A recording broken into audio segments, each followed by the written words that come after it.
ಇವರು ಬಂದಂಥ ಸಂದರ್ಭದಲ್ಲಿ ಪರಮೇಶ್ವರ್ ಅವರು ಅಂಬೇಡ್ಕರ್ ಜಯಂತಿನಲ್ಲಿ ನಾವು ಈ ವಾಗ್ದಾನವನ್ನು ಕೊಟ್ಟು ಶಂಕುಸ್ಥಾಪನೆಯನ್ನು ನೆರವೇರಿಸಿದ್ದು. ಇದುವರೆಗೂ ಇದ್ರ ಪ್ರೋಸೆಸ್ಸು ಏನೋ ಇದನ್ನು ಆ್ಯಕ್ಷನ್ ಪ್ಲಾನ್ ಮಾಡ್ತಕ್ಕಂಥದ್ದು ಅಥವಾ ಅದನ್ನು ಏನೋ ಅಪ್ರೂವಲ್ ಎಲ್ಲ ತೊಗೊಳೋದಕ್ಕೆ ಸ್ವಲ್ಪ ಲೇಟ್ ಆಯಿತು. ಈಗ ಅಪ್ರೂವಲ್ ಎಲ್ಲ ಸಿಕ್ಕಿದೆ. ಈಗ ನಿರ್ಮಿತಿ ಕೇಂದ್ರ ಅವರು ಅದನ್ನು ನಿರ್ಮಾಣ ಮಾಡ್ತಾ ಇದ್ದಾರೆ. ಮಹಾದೇವಪ್ಪನವರು ನನಗೆ ಇವಾಗ 2 ಕೋಟಿ ಬಿಡುಗಡೆ ಮಾಡಿದ್ದಾರೆ. ಇನ್ನು 4 ಕೋಟಿ ಅವಶ್ಯಕತೆ ಇದೆ. ಈ ವರ್ಷ ಒಂದು 2 ಕೋಟಿ, ಮುಂದೆ ವರ್ಷ 2 ಕೋಟಿ ಕೊಡ್ತೀನಿ ಅಂತ ಒಪ್ಕೊಂಡವ್ರೆ. 6 ಕೋಟಿ ವೆಚ್ಚದಲ್ಲಿ ಒಳ್ಳೆ ಭಾಳ ಅದ್ಭುತವಾಗಿರ್ತಕ್ಕಂಥ, ಯಾವಾಗಲೂ ಕೂಡ ಮೊದಲು ಹಿಂದೆ ಇತ್ತು, ಅದನ್ನು ನಾವೇ ಮಾಡಿದ್ದು. ಆದರೆ ಅದು ಸರಿಯಾದ ರೀತಿಯಲ್ಲಿ ನಾವು ಮಾಡೋಕ್ಕಾಗಲಿಲ್ಲ. ಅವಾಗ ಇದನ್ನು ಭಾಳ ಸುಸಜ್ಜಿತವಾದಂಥ ಒಂದು ಭವನವನ್ನು ಅಂಬೇಡ್ಕರ್ ಅವರ ಹೆಸರಿನಲ್ಲಿ ಎಲ್ಲ ಕಾರ್ಯಕ್ರಮಗಳು ಕೂಡ ಇಲ್ಲಿ ನಡಿಬೇಕು. ಯಾಕಂದರೆ ಸಂವಿಧಾನವನ್ನು ಈ ದೇಶಕ್ಕೆ ಕೊಟ್ಟಂಥ ಪುಣ್ಯಾತ್ಮ ಅಂತಂದರೆ ಅಂಬೇಡ್ಕರ್ ಅವರು. ಅವರ ಕಾರ್ಯಕ್ರಮಗಳೆಲ್ಲ ಇಲ್ಲಿ ನಡಿಬೇಕು. ಅಲ್ಲ ಸರ್, ಯಾಕಂದ್ರೆ ಸರ್ ಈಗ ನೋಡಿ ಈ ಕಡೆ ಕಾಣಿಸಿದ್ರೆ ಈಗ ಕೋಟೆ ಬೈಪಾಸ್ ರಸ್ತೆ ಇವ್ರು ಬಂದು ಇಲ್ಲಿ ವ್ಯಾಪಾರ ಮಾಡ್ಕೋತಾರೆ. ರೈತನ ಬಲಿ ಆಗ್ಬಿಡ್ತಾನೆ. ಅವ್ರಿಗೆ ಗೊತ್ತಾಗಲ್ಲ ಸರ್, ಪಾಪ ಬೆಳೆ ಮಾರ್ಬೇಕು ಆಸೆ ಬಂದ್ಬಿಡ್ತಾನೆ. ಕೈ ಕೊಡ್ತೋ ಗೊತ್ತಾಗಲ್ಲ ಸರ್. ರಾಜಕಾರಣಿಗಳು ದಯಮಾಡಿ ಸರ್ ಇವ್ರಿಗೆ ಇಲ್ಲ ಪರ್ಯಾಯ ವ್ಯವಸ್ಥೆ ಮಾಡಬೇಕು. ಇಲ್ಲಿ ಇವರಿಂದ ಬೇರೆ ಕಡೆ ಶಿಫ್ಟ್ ಮಾಡ್ಕೊಡ್ಬೇಕು. ಒಳ್ಳೆ ಕಾಮಗಾರಿ ಮಾಡ್ಕೊಡ್ತಾರೆ. ಅದನ್ನ ಮಾಡ್ಕೊಡ್ಬೇಕು ಅಂತ ನಾನು ಹೇಳಿದ್ದೀನಿ. ಸಾರ್ವಜನಿಕ ಹಿತಾಸಕ್ತಿ ಒಂದೂವರೆ ವರ್ಷ ಈಗ ಅದೇ ಅಂಬೇಡ್ಕರ್ ಭವನ ಇದೇ ಜಾಗ. ಅಲ್ಲಿ ಮುನ್ಸಿಪಲ್ ಶಾಪ್ಸ್ ಬರ್ತದೆ, ಅದ್ರ ಪಕ್ಕದಲ್ಲಿ ಅಂಬೇಡ್ಕರ್ ಭವನ ಬರ್ತದೆ, ಇದ್ರ ಪಕ್ಕದಲ್ಲಿ ಹಾಸ್ಪಿಟಲ್ ಬರ್ತದೆ. ಸರ್ ಏನೆಲ್ಲ ವಿಶೇಷತೆ ಇದೆ ಸರ್ ಭವನದಲ್ಲಿ? ಅದೇ ಹೇಳಿಲ್ವಾ, ಒಂದು ಮದುವೆ, ಮುಂಜಿ, ಮತ್ತೊಂದು ಮಗದೊಂದು ಒಳ್ಳೆ ಕಾರ್ಯಕ್ರಮಗಳೆಲ್ಲ ಮಾಡ್ಬೋದು. ಕೆಳಗಡೆ ಡೈನಿಂಗ್ ಹಾಲ್ ಇರ್ತದೆ, ಮೇಲ್ಗಡೆ ಇಳ್ಕೊಳ್ಳೋಕೆ ರೂಮ್ ಇರ್ತದೆ, ಮಧ್ಯ ಒಂದು ರಿಸೆಪ್ಷನ್ ಹಾಲ್ ದೊಡ್ಡದಾಗಿ ಇರ್ತದೆ. ಎಲ್ಲ ಸುಸಜ್ಜಿತವಾದಂತ ಒಂದು ಸೌಲಭ್ಯವನ್ನು ಕೊಟ್ಟಿದ್ದೀವಿ ನಾವು. ಶಿವಕುಮಾರ್ ಸ್ವಾಮೀಜಿ ಭವನದಲ್ಲಿ ಅದ್ರ ಬಗ್ಗೆ ನಾವು ಚರ್ಚೆ ಮಾಡಕ್ ಹೋಗಲ್ಲ. ಅದನ್ನ ಯಾರ ಕಾಲದಲ್ಲಿ ಮಾಡಿದ್ರು ಅಂತ ನೀವು ಕೇಳ್ಕೊಬೇಕು ಸುಮ್ಮನೆ. ಆಮೇಲೆ ಅದನ್ನು ನಮ್ಮ ತಲೆಗೆ ಕಟ್ಟಬೇಡಿ. ಇಲ್ಲೇನಾರು ಹೆಚ್ಚು ಕಡಿಮೆ ಆದ್ರೆ ಕೇಳಿ ನಮ್ಮನ್ನ. ನಿರ್ಮಿತಿ ಕೇಂದ್ರದವರು ನಾನು ಹೇಳಿಲ್ವಾ, ಒಂದೊಂದ್ ಕಡೆ ಒಂದೊಂದ್ ತರ ಮಾಡ್ತಾರೆ. ಹೆಂಗೆ ಯಾವ ಶಾಸಕರು ಯಾವ ತರ ಇರ್ತಾರೋ ಅದ್ರ ತರ ಮಾಡ್ತಾರೆ. ಸರ್, ವಾಣಿಜ್ಯ ಮಳಿಗೆಗಳು ಅಂಬೇಡ್ಕರ್ ಭವನಕ್ಕೆ ಸೇರಿದೆಯೋ ಹೇಗೆ? ಇಲ್ಲ, ವಾಣಿಜ್ಯ ಮಳಿಗೆ ಪುರಸಭೆ ಅವರು.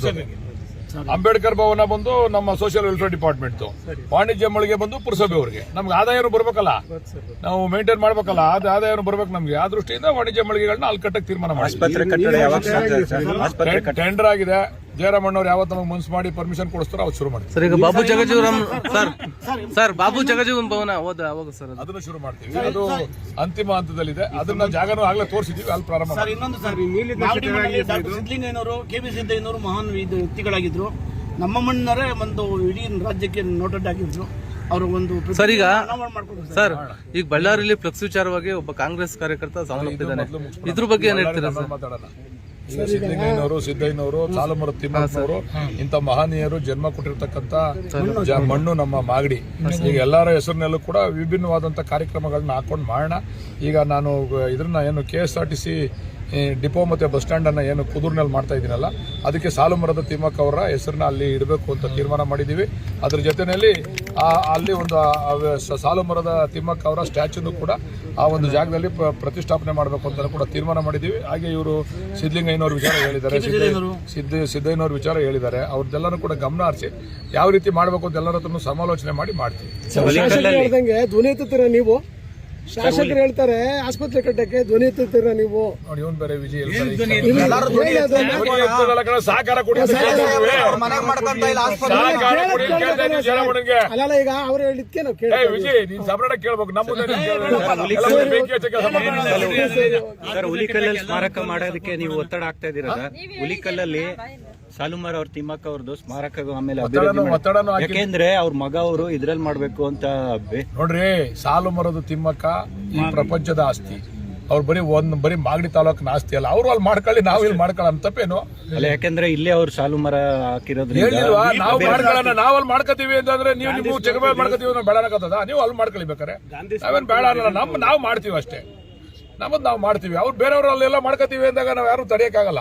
ಅವ್ರೇನ್ ನಮ್ಮ ತಾಲೂಕಿನ ಆಸ್ತಿ ಅಲ್ಲ, ಅವರು ಸಮಾಜದ ಆಸ್ತಿ ಸಾಲುಮರದ ತಿಮ್ಮಕ್ಕ ಅವರು. ಅದಕ್ಕೆ ಯಾರು ಎಲ್ಲಿ ಬೇಕಾದ್ರೂ ಮಾಡ್ಕೋಬಹುದು. ನಾವು ಉಲ್ಕಲ್ಲಲ್ಲಿ ಮಾಡ್ಬೇಕು ಅಂತ ತೀರ್ಮಾನ ಮಾಡಿದ್ದೀವಿ. ಪ್ರಮುಖವಾಗಿ ಬಸ್ ಸ್ಟ್ಯಾಂಡ್ಗೆ ಹೆಸರಿಡ್ತೀವಿ ನಾವು. ಕುದೂರು ಬಸ್ ಸ್ಟ್ಯಾಂಡ್ ಮತ್ತೆ ಅದು ಶಾಶ್ವತವಾಗಿರ್ತಕ್ಕಂಥ ಕೆಲಸ. ಅದು ಎಲ್ಲರೂ ಕೂಡ ಪ್ರತಿನಿತ್ಯ 100 ಜನ ಮುಂದಕ್ಕೆ ಅದು ಅಭಿವೃದ್ಧಿ ಆದಂಗೆಲ್ಲ ಲಕ್ಷಾಂತರ ಜನ ಓಡಾಡುವಂಥ ಜಾಗ. ಅಲ್ಲಿ ಅವರ ಹೆಸರನ್ನ ಇಟ್ಟು ಅದು ಒಂದು ಪ್ರತಿಮೆಯನ್ನ ಮಾಡಬೇಕು ಅಂತ ತೀರ್ಮಾನ ಮಾಡಿದ್ದೀವಿ. ಸರ್ ಹೇಮಾವತಿದು ಕುಣಿಗಲ್ ಇದಕ್ಕೆ ಚಾಲನೆ ಕೊಟ್ಟಿದ್ದಾರೆ, ನೀವು ಯಾವಾಗ ಕೊಡ್ತೀರಾ? ನಮ್ದು ಚಾಲನೆ ನಮ್ಮಿಂದನೇ ನೀರು ಕುಣಗಲ್ಗೆ ಹೋಯ್ತಾ ಇರೋದು, ನಮ್ದು ಚಾಲನೆ ಆಗಿದೆ. ಅಂದ್ರೆ DCM ನಾನೇನ್ ಹೇಳ್ತಾ ಇದ್ದೀನಿ ಅಂತಂದ್ರೆ ಸಂಪೂರ್ಣವಾಗಿ ಇನ್ನ ನೀರು ಸಂಪೂರ್ಣವಾಗಿ ಬಿಡೋಂತ ಇದ್ರಲ್ಲಿ ಇಲ್ಲ. ಅಲ್ಲಿ ನೀರು ಸಂಪೂರ್ಣವಾಗಿ ಬಿಡೋ ಅಂತ ಸಂದರ್ಭದಲ್ಲಿ ನಾವು ಪೂಜೆ ಮಾಡ್ತೀವಿ. ಸುಮ್ಮನೆ ಹೋಗಿ ಏನೋ ಉಕ್ಬಿಡುದು ಅಂತ ಓಡೋಗಿ ಗಂಧಗಡ್ಡೆ ಹಾಕ್ಸ್ಬಿಟ್ಟು ಬರೋದಲ್ಲ ಅದು. ನಾವು ನೀರು ತುಂಬಿಸ್ಬೇಕು. ಕಲ್ಕೆರೆ ನಿಲ್ಗೋಯ್ತು, ಕುಣಗಲ್ಗೆ ಹೋಯ್ತು, ಮಾಡದೆ ಉಕ್ತಾ ಇದೆ ನೀರು. ಅದು ಸರಿಯಾದ ರೀತಿಯಲ್ಲಿ ಅದು ತನಿಖೆ ಏನೋ ಪರಿಶೀಲನೆ ಮಾಡಿ ಅದನ್ನ ಕೆರೆ ತುಂಬಿಸ್ಬೇಕು. ನಾವು ಪ್ರಮುಖವಾಗಿ ಕೆರೆ ತುಂಬಿಸಿ, ಕೆರೆ ತುಂಬಿದಕ್ಕೆ ನಾವು ಬಾಗಿನ ಬಿಡಬೇಕು. ಅದಕ್ಕೆ ಆ ಕಾರ್ಯಕ್ರಮಕ್ಕೆ ರೆಡಿ ಆಗ್ರಪ್ಪ ಅಂತ ಹೇಳಿದೀವಿ ನಾವು. ನೀರು ಬಂದದೆ, ಊರಿಗೆ ಬಂದವಳು ನೀರಿಗೆ ಬರದೇ ಇರ್ತಾಳೆ ಅನ್ನಂಗೆ ನೀರು ಬಂದದೆ. ತೊಂದ್ರೆ ಇಲ್ಲ. ರಂಗನಾಥ್ ಅವ್ರು ಬಂದು ಪೂಜೆ ಮಾಡಿ ಅವರು ಹೀಗೆ ಸ್ಯಾಂಪಲ್ ಆಗಿ ಬಂದು ಪೂಜೆ ಮಾಡಿದ್ ಅರ್ಜೆಂಟ್ ಓಡ್ ಬಂದು ಪೂಜೆ ಮಾಡೋದು ಅವ್ರು. ಅಲ್ಲಿ ಸಂಪೂರ್ಣವಾಗಿ ಇನ್ನೂ ನೀರು ಬಿಡ್ತಾ ಇಲ್ಲ. ಅಲ್ಲೂ ಈಗ ಅರ್ಜೆಂಟ್ ನಾವು ಅರ್ಜೆಂಟ್ ಬೇಡ, ನಾವು ಕೆರೆ ತುಂಬಿಸ್ಬೇಕು. ಒಂದ್ಸರಿ ಶುರು ಆದ್ಮೇಲೆ ಅದು ಕೆರೆ ತುಂಬಬೇಕು. ಈಗ ಬಹುಶಃ ಅದು ನಿಂತಿರ್ಬೇಕೇನೋ, ಈಗ ಸದ್ಯಕ್ಕೆ ನಿಲ್ಸವ್ರೆ. ಅದಕ್ಕೆ ಕೆರೆ ತುಂಬಬೇಕು. ಕೆರೆ ತುಂಬಿ ನಾವು ಕೆರೆಗೆ ಬಾಗಿನ ಬಿಡ್ಬೇಕು. ಅಲ್ಲಿ ಬಂದು ಉಕ್ಕೋ ಜಾಗದಲ್ಲಿ ಮಾಡ್ತಕ್ಕಂಥದ್ದಲ್ಲ. ಅದಕ್ಕೆಲ್ಲ ಸೂಕ್ತ. ಬೆಳಗ್ಗೆಯಿಂದ ನೀವು 4 ಗಂಟೆಯಿಂದನೂ ತಾಲೂಕಲ್ಲಿ ಪಟ್ಟಣದಲ್ಲಿ ಭೇಟಿ ಕೊಡ್ತಾ ಇದ್ದೀರಾ, ಏನೇನು ಇವಾಗ ನೀವು ಕಾರ್ಯಕ್ರಮ? ಇಲ್ಲ ನೋಡಿ, ಸಂತೆ ಈಗ ಕೋಟೆ 16ನೇ ತಾರೀಕು 17ನೇ ತಾರೀಕು DCM ಅವರು ಪೂಜೆ ಮಾಡ್ತಾ ಇದ್ದಾರೆ. ಟೆಂಡರ್ ಫೈನಲ್ ಆಗೈತೆ ಕೋಟೆದು. ಅದು ಪೂಜೆ ಮಾಡೋದಕ್ಕಿಂತ ಮುಂಚೆ ಇಲ್ಲಿರ್ತಕ್ಕಂಥವ್ರನ್ನ ನಾವು ಏನು ಕೋಳಿ ಮತ್ತು ಕುರಿ ಸಂತೆನ ಶಿಫ್ಟ್ ಮಾಡಬೇಕಾಗಿತ್ತು. ಅದಕ್ಕೆ ನಾನೇ ಬಂದು ರಾತ್ರಿ ಖುದ್ದು ಎಲ್ಲ ಕಡೆ ಚರ್ಚೆ ಮಾಡಿ ಅಧಿಕಾರಿಗಳ ಹತ್ರ, ನಮ್ಮ ಪುರಸಭಾ ಅಧಿಕಾರಿಗಳ ಹತ್ರ ಮತ್ತು ಪೊಲೀಸ್ನವ್ರ ಹತ್ರ ಚರ್ಚೆ ಮಾಡಿ ನಾನೇ ಖುದ್ದು ನಿಂತು ಅವ್ರನ್ನೆಲ್ಲರೂ ಕೂಡ ಅಲ್ಲಿ ಶಿಫ್ಟ್ ಮಾಡೋಂಥ ಹೊಸಪೇಟೆ ಅಲ್ಲಿ ಒಂದು PWD ರಸ್ತೆ ಇದೆಯಲ್ಲ, ಈಗ ಹಳೆ ರಸ್ತೆ, ಅಲ್ಲಿ ಅಕ್ಕಪಕ್ಕ ಎಲ್ಲ ಜಾಗ ಎಲ್ಲ ಕ್ಲೀನ್ ಮಾಡಿ ಸದ್ಯಕ್ಕೆ ಅಲ್ಲಿ ಶಿಫ್ಟ್ ಮಾಡೋದಕ್ಕೆ ಚಾಲನೆ ಕೊಟ್ಟಿದ್ದೀನಿ. ನಾನು ಬರಲಿಲ್ಲ ಅಂದರೆ ಕಾರ್ಯಕ್ರಮ ಇವತ್ತು ಆಯ್ತಿರಲಿಲ್ಲ. ಅದಕ್ಕೆ ರಾತ್ರಿ ನಾನೇ ಬಂದು ಖುದ್ದಾಗಿ 4 ಗಂಟೆಗೆ ನಾನೇ ಸ್ಥಳಕ್ಕೆ ಹೋಗಿ, ಈಗಲೂ 8:30 ಒಂದ್ಸರಿ ಹೋಗಿ ಅಲ್ಲಿ ಏನೇನು ಸಮಸ್ಯೆ ಐತೆ ಅಂತೆಲ್ಲ ನೋಡ್ಕೊಂಡ್ ಬಂದಿದ್ದೀನಿ. ಈಗ ಮುಂದಿನ ದಿವಸದಲ್ಲಿ ಆ ಸಮಸ್ಯೆನ ಬಗೆಹರಿಸಬೇಕು ಅಂತ ತೀರ್ಮಾನ ಮಾಡಿದ್ದೀವಿ. ಅಲ್ಲಿ ನಮ್ಮ ಸರ್ಕಾರಿ ಜಾಗನೂ ಕೂಡ 1 ಎಕರೆನೋ ಐತೆ ಅಂತ ಹೇಳೋರು, ಅದನ್ನು ಕೂಡ ಇದು ಜವಾಬ್ದಾರಿ ವಶಕ್ಕೆ ತಗೊಂಡು ಅದನ್ನು ಕೂಡ ಅಭಿವೃದ್ಧಿ ಮಾಡಬೇಕು ಅಂತ ತೀರ್ಮಾನ ಮಾಡ್ತಾ ಇದ್ದೀವಿ. ಕೆಂಪೇಗೌಡ ಉತ್ಸವ ಯಶಸ್ವಿಯಾಗಿದೆ ಸರ್, ಇದ್ರ ಬಗ್ಗೆ ಏನ್ ಹೇಳ್ತೀರಾ ಸರ್? ಕೆಂಪೇಗೌಡ ಉತ್ಸವ ಯಶಸ್ವಿಯಾಗಿದೆ, ಇದ್ರ ಬಗ್ಗೆ ಏನ್ ಹೇಳ್ತೀರಾ ಸರ್? ನಾನೇನು ಹೇಳ್ಬೇಕಾಗಿಲ್ಲ, ಸಾರ್ವಜನಿಕರು ಹೇಳ್ಬೇಕು. ಸಾರ್ವಜನಿಕರು ಸಮಾಧಾನವಾಗಿದ್ರೆ ನನ್ನ ಕ್ಷೇತ್ರದ ಜನಕ್ಕೆ ಅನುಕೂಲ ಆಗೈತೆ, ಖುಷಿ ಆಗೈತೆ ಅಂದ್ರೆ ಅದಕ್ಕಿಂತ ನನಗೆ ಭಾಗ್ಯ ಬೇರೊಂದಿಲ್ಲ.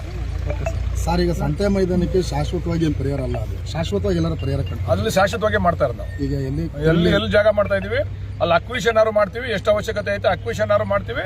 ಅಕ್ವಿಷನ್ ಮಾಡಿ ಶಾಶ್ವತವಾಗಿ ಅಲ್ಲೇ ಮಾಡ್ತೀವಿ. ಯಾಕಂದ್ರೆ ಅದು ಮೇನ್ ರೋಡಲ್ಲಿ ಇರ್ತಕ್ಕಂಥ ಜಾಗ. ಬರ್ತಕ್ಕಂಥವ್ರಿಗೆ, ವ್ಯಾಪಾರ ಮಾಡ್ತಕ್ಕಂಥವ್ರೆ, ತೆಗೆದುಕೊಂಡು ಹೋಗ್ತಕ್ಕಂಥವ್ರಿಗೂ ಕೂಡ ಬಸ್ಸು ಸುಲಭವಾಗಿ ವೆಹಿಕಲ್ಗಳನ್ನ ನಿಲ್ಸ್ಕೊಂಡು ತೆಗೆದುಕೊಂಡು ಹೋಗ್ತಕ್ಕಂಥ ಜಾಗ ಅಲ್ಲೇ ಪರ್ಮನೆಂಟ್ ಆಗಿ ಮಾಡ್ತೀವಿ. ತರಕಾರಿ ಮಾರ್ಕೆಟ್ ಬೇರೆ ಕಡೆ ಮಾಡಲ್ಲ. ತರಕಾರಿ ಮಾರ್ಕೆಟ್ಗೆ ಚಾಲನೆ ಕೊಡ್ತಾ ಇದೀವಿ. ಈಗ IDSMT ಒಂದು ಸ್ವಲ್ಪ ಹರಾಜು ಆಗ್ತಾ ಇದೀವಿ. ಆ ದುಡ್ಡು ಬಂದ ಮೇಲೆ ಸುಸಜ್ಜಿತವಾದ ತರಕಾರಿ ಮಾರ್ಕೆಟ್ ಮಾಡ್ತೀವಿ. ಘಟನೆ ನಡೆದಿದೆ, ದುರದೃಷ್ಟಕರವಾದ ಘಟನೆ. ಈ ನ್ಯೂ ಇಯರ್ ಮಾಡೋದನ್ನ ಸ್ವಲ್ಪ ಬ್ಯಾನ್ ಮಾಡಬೇಕು. ಕುಡಿದ್ಬಿಟ್ಟು ಈ ಸ್ವೇಚ್ಛಾ ಇಚ್ಛೆ ಅವ್ರವ್ರು ಇಷ್ಟ ಬಂದಂಗೆಲ್ಲ ಮಾಡ್ತಾರಲ್ಲ, ಇದನ್ನ ಬ್ಯಾನ್ ಮಾಡಬೇಕು. ಇದಕ್ಕೆ ಯಾರು ಅದನ್ನ ಮಾಡವ್ರೆ ಅದ್ರ ಅನುಭವಿಸ್ತಾರೆ ಅಷ್ಟೇ, ಪ್ರತಿಫಲ ಉಂಟಾರೆ ಅಷ್ಟೇ. ಅದಕ್ಕೆ ನಾವ್ಯಾರು ಕೂಡ ಒಡೆ ಆಗ್ಲಿಕ್ಕೆ ಸಾಧ್ಯ ಇಲ್ಲ. ಯಾವ್ಯಾವ ಹೆಣ್ಮಕ್ಳುಗಳು ಇನ್ನೊಂದು ಅವು ನಿರ್ಭೀತಿಯಿಂದ ಓಡಾಡಕ್ಕಾಗಲ್ಲ ಅಂತಂದ್ರೆ ಅರ್ಥ ಏನ್ರಿ ನಮ್ಮ ಕ್ಷೇತ್ರದಲ್ಲಿ? ಸರ್, ಎಲ್ಲಿಂದನೋ ಬಂದು ಈ ತರ ಪಾರ್ಟಿ ಮಾಡಿ ಅದನ್ನ ತನಿಖೆ ನಡೀತಾವ್ರೆ. ಈಗ ಅದೆಲ್ಲ ಯಾಕೆ ಕರೆದಿದ್ರು ಅಲ್ಲಿ ಹೊರಗಡೆಯಿಂದ, ಅದು ಯಾವಾಗಲೂ ನನಗೆ ಗೊತ್ತಿರೋ ಪ್ರಕಾರ ವಾರಕ್ಕೊಂದ್ಸರಿ ಅಲ್ಲಿ ಮಾಡ್ತಾರೆ ಪಾರ್ಟಿ ಅಂತ ಗೊತ್ತಾಯ್ತು ನನಗೆ. ಯಾಕೆ ಪೊಲೀಸ್ನವ್ರು ಅದಕ್ಕೆ ಕ್ರಮ ತಗೊಂಡಿಲ್ಲ ಅದೆಲ್ಲ ನೆನ್ನೆ ಮಾತಾಡಿದ್ದೀನಿ ಅಧಿಕಾರಿಗಳ ಹತ್ರ. ಇಂಥ ವಿಚಾರಗಳಲ್ಲಿ ಪೊಲೀಸ್ನವರು ಯಾವುದಕ್ಕೂ ಆಸ್ಪದವನ್ನು ಕೊಡಬಾರದು. ತಾಲೂಕಿನಲ್ಲಿ ಅನಧಿಕೃತವಾಗಿ ರೆಸಾರ್ಟ್ ಎಲ್ಲ ಇದೆ ಸರ್, ರೆಸಾರ್ಟ್ಗಳು ನಡೀತಾ ಇದೆ ಸರ್, ಇದ್ರ ಬಗ್ಗೆ ಅಲ್ಲ. ಇಲ್ಲಿ ಹೊಸ ವರ್ಷದ ಪಾರ್ಟಿ ಒಂದಕ್ಕೆ ನಾವು ಫ್ರೀ ಬಿಟ್ಟಿದೀವಿ. ಇನ್ ಮುಂದೆ ಹಂಗೆಲ್ಲ ಮಾಡಿದ್ರೆ ಎತ್ತಕಂಬರ ಕೇಳಿದೀವಿ. ಅನಧಿಕೃತ ರೌಂಡ್ ಹಾಕ್ಸಕ್ ಇದ್ ಮಾಡಿ ಸರ್, ರಾತ್ರಿ ಹೊತ್ತು ಮಾಡ್ತೀವಿ. ಹೊಸ ಪೊಲೀಸ್ ಪಡೆ ರೆಡಿಯಾಗಿ ಬರ್ತಾ ಇದೆ. ಬಂದ ತಕ್ಷಣ ಅದಕ್ಕೆ ಈಗ ಅನಧಿಕೃತವಾಗಿ ರೆಸಾರ್ಟ್ ಹೋಮ್ ಸ್ಟೇಗಳು ತಲೆ ಎತ್ತಾ ಇದೆ ಸರ್ ತಾಲೂಕಿನಲ್ಲಿ, ಇದ್ರ ಬಗ್ಗೆ ಹೇಳ್ತೀರಾ ಸರ್? ಅಲ್ಲ, ಅದು ನಮಗೆ ಮಾಹಿತಿ ಇಲ್ಲ. ಪೊಲೀಸ್ನವ್ರಿಗೆ ಅದ್ರ ಬಗ್ಗೆ ಒಂದು ಹೇಳಿದ್ದೀನಿ, ತಿಳ್ಕೊಳ್ಳಿ ವಿಚಾರ ನಮಗೆ ಮಂದಟ್ ಮಾಡಿ ಎಲ್ಲ